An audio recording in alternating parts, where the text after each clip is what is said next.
दोस्तों नमस्कार, मैं हूं भूपेंद्र रावत और आज मैं आपके साथ बात करूंगा कि देश की मुस्लिम समुदाय में जन्मी 100 से ज़्यादा प्रतिष्ठित मां, बहन और बेटियों को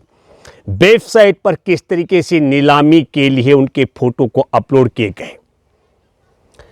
लेकिन मैं आपके साथ एक बात और साफ गोई के साथ कहना चाहता हूं कि धरती पर किसी के बाप की ताकत नहीं है जो मुस्लिम समुदाय की मां, बहन और बेटियों की बोली लगा सके।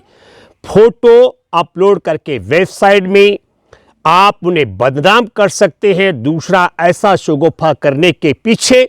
आप देश के अहम मुद्दों से ध्यान भटकाने का षड्यंत्र कर सकते हैं। मैं आपके साथ एक साफ गोई के साथ बात करना चाहता हूं कि इसमें कौन कौन लोग हैं। जो 100 प्रतिष्ठित महिलाएं हैं,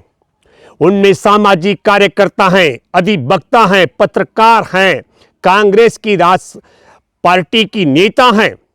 और 14 अक्टूबर 2016 से जवाहरलाल नेहरू विश्वविद्यालय में लापता छात्र की मां है जो अपने बेटे को ढूंढ रही है। इसके पीछे की क्रोनोलॉजी को मैं कह रहा हूं कि किसी के बाप की ताकत किसी महिला को नीलाम करने की नहीं है, बावजूद इसके मुस्लिम महिलाओं को बदनाम करने के पीछे की क्रोनोलॉजी क्या है। एक तरफ मैं बहुत साफ गोई के साथ आपको बताना चाहता हूं, एक तरफ चीनी सेना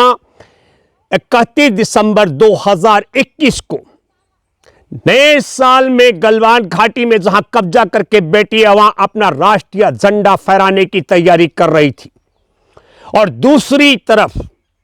चीनी सेना राष्ट्रीय झंडा अपना फहराएगी गलवान घाटी में। इससे ध्यान भटकाने के लिए दूसरी तरफ मुस्लिम समुदाय में देश की जो मां, बहन और बेटियां हैं उनके फोटो बुली बॉय वेबसाइट पर अपलोड करके उनकी बोली लगाने की तैयारी की जा रही थी ताकि चीनी सेना के द्वारा झंडा फहराने से ध्यान भटकाया जा सके। मैं मुंबई की पुलिस को बधाई देना चाहता हूं कि मुंबई के पुलिस ने इस मामले में इंजीनियरिंग के छात्र विशाल झा को गिरफ्तार किया 3 जनवरी को बेंगलोर से और उससे की गई पूछताछ के बाद उत्तराखंड से श्वेता सिंह और मयंक रावत को गिरफ्तार किया गया। यह कोई पहला मामला नहीं है कि यह पहली बार। मैं फिर कहना चाहता हूं इस क्रोनोलॉजी को आपको और हमको देशवासियों को समझना चाहिए और इस क्रोनोलॉजी को मुंबई की पुलिस को भी समझना चाहिए कि मुंबई के पुलिस की जांच न श्वेता सिंह, मयंक रावत और विशाल कुमार झा तक सीमित नहीं रहनी चाहिए। देश में वो कौन गद्दार है जो चीनी सेना के द्वारा हमारे गलवान घाटी में फहराए जाने वाले झंडे के ध्यान भटकाने का षड्यंत्र कर रहा है, वो कोई साधारण ताकत नहीं हो सकती है। इसलिए मैं महाराष्ट्र पुलिस से अपील करता हूं कि चीनी सेना का झंडा फहराने के मामले से ध्यान भटकाने के लिए देश की सामाजिक कार्यकर्ता, पत्रकार, वकील और नजीब की मां के फोटो अपलोड करने वाले वो देश के और करवाने वाला वो गिरोह कौन है जिसके इशारे पर, क्योंकि ये टाइमिंग का मामला है। एक तरफ गलवान घाटी में चीनी सैनिकों का झंडा फहराना और दूसरी तरफ भारत में वेबसाइट पर मुस्लिम महिलाओं की नीलामी के लिए उनके फोटो अपलोड कराने का मामला एक कोई सरल मामला नहीं है। जो गिरफ्तार हुए हैं वो हो सकते हैं इनके प्यादे हो,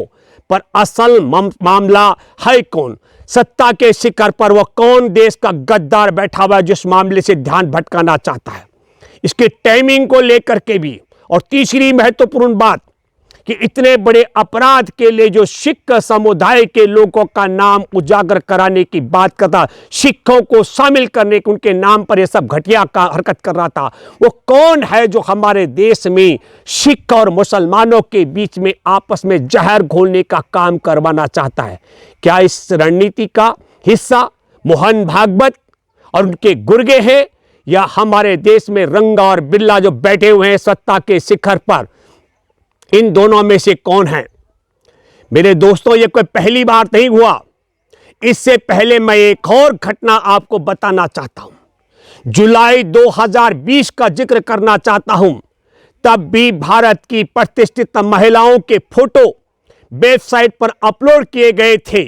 और उसकी तारीख भी मैं आपको बताना चाहता हूं। 3 जुलाई को फ्रांस में भारत के साथ में जो 59,000 करोड़ रुपए का राफेल विमान सौदा हुआ था,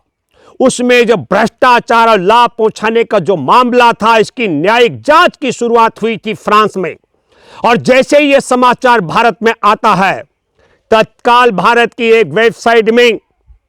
सुल्ली डील के नाम से मुस्लिम महिलाओं के फोटो उनकी बोली सहित अपलोड हो जाते हैं। तो राफेल घोटाले की न्यायिक जांच फ्रांस में शुरू हो रही हो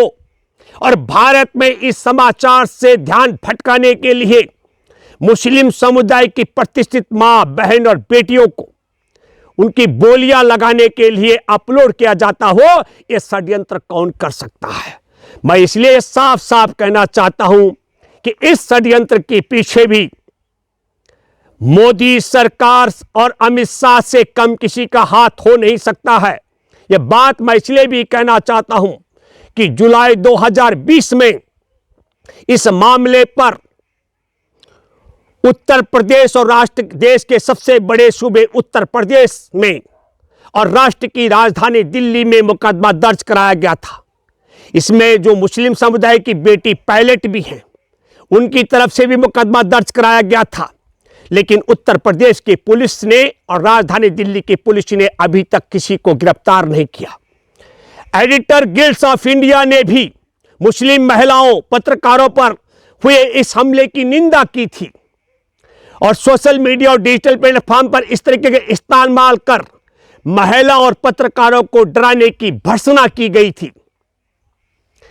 लेकिन राफेल घोटाले की जांच से ध्यान भटकाने के लिए षड्यंत्र किया गया। कौन हो सकता है वो ताकतवर व्यक्ति? वह नरेंद्र मोदी से कम हो नहीं सकता है। दूसरा मैं जिक्र करना चाहता हूं ध्यान भटकाने के लिए राफेल घोटाले से, 3 ही जुलाई को उत्तर प्रदेश के मुख्यमंत्री की कुर्सी से तीरथ सिंह रावत को हटाया गया और 3 ही सितंबर 2020 को पुष्कर सिंह धामी को उत्तराखंड का मुख्यमंत्री बनाने का फैसला सार्वजनिक किया गया, जिस पुष्कर सिंह धामी ने 14 अगस्त 2015 को भारत के नक्शे को सार्वजनिक कर किया था और भारत के नक्शे से लद्दाख को अलग कर दिया था। तो जिसने चीन के साथ वफादारी और देश के साथ गद्दारी की हो, ऐसे देश के गद्दार को मुख्यमंत्री बनाने का षड्यंत्र उस दिन इसलिए किया गया ताकि राफेल घोटाले की आंच से नरेंद्र मोदी को बचाया जा सके। राष्ट्र की राजधानी दिल्ली की पुलिस ने यदि और उत्तर प्रदेश की पुलिस ने जुलाई 2020 में दर्ज एफआईआर में कार्रवाई करके अपराधियों को गिरफ्तार कर दिया होता, तो आज 6 महीने बाद दोबारा से देश की मुस्लिम समुदाय में जन्मी मां, बहन, बेटियां, जो पत्रकार, पायलट और जो सामाजिक कार्यकर्ता से लेकर अधिवक्ता तक, उन सब के फोटो और नजीब की मां जो पिछले 5 साल से अपने लाल को ढूंढ रही है जवाहरलाल नेहरू विश्वविद्यालय में, जो अक्टूबर 2016 से लापता है, उनके फोटो नीलामी के लिए अपलोड नहीं हुए होते। मैं मुंबई पुलिस से अपील करता हूं कि मुंबई पुलिस राजधानी दिल्ली के जिस पुलिस थाने में एफआईआर दर्ज है, उत्तर प्रदेश के जिस थाने में एफआईआर दर्ज है, उस थाने में तैनात उन जिम्मेदार अधिकारियों को भी 100 आरोपी में बनाए जिन्होंने इस प्रकार की कितनी घिनौनी और खतरनाक एफआईआर पर संज्ञान नहीं लिया है। मैं सुप्रीम कोर्ट में बैठे मुख्य न्यायाधीश आपसे अपील करता हूं, आप मुंबई पुलिस को छूट दें, प्रदान करें, जिससे मुंबई के पुलिस इस तय तक पहुंच सके। राफेल घोटाले के मामले में सुप्रीम कोर्ट की जब याचिका चल रही थी, तो सुप्रीम कोर्ट की भूमिका जितनी भी निंदा की जाए वो कम से कम है, लेकिन न्यायिक जांच हो रही है फ्रांस में और उस न्यायिक जांच की आंच उत्तर भारत में न आ सके, उससे बचाने के लिए मुस्लिम महिलाओं की फोटो वेबसाइट पर अपलोड करके उनकी बोलियां लगाने का षड्यंत्र कराने वाला गिरोह किसका है? सुप्रीम कोर्ट को यह छूट देनी चाहिए मुंबई पुलिस को, ताकि मुंबई पुलिस दिल्ली पुलिस से कड़ाई से पूछताछ कर सके, यूपी पुलिस से कड़ाई से पूछताछ कर सके कि एफआईआर दर्ज होने के बावजूद भी जांच और कार्रवाई क्यों नहीं की गई। मैं यह भी अपील करता हूं मुंबई की पुलिस से कि कड़ाई से पूछताछ होनी चाहिए मयंक रावत से, और कड़ाई से पूछताछ होनी चाहिए श्वेता सिंह से, और झा के साथ इतनी कड़ाई के साथ बातचीत पूछताछ होनी चाहिए जिससे यह खुलासा हो सके विशाल झा से भी, इन तीनों से, कि किसके इशारे पर यह काम कर रहे थे। लेकिन मैं मेरे प्यारे देशवासियों आपसे फिर पुनः कहता हूं कि किसी के बाप की ताकत मुस्लिम समुदाय में जन्मी मां, बहन और बेटी को बोली लगाकर नीलाम करने की नहीं है। और यह मामला मुस्लिम समुदाय का नहीं है कि गलवान घाटी में तिरंगा फहराने के जगह चीन की सेना ने अपने राष्ट्रध्वज को फहराया है। यह देश का अपमान है।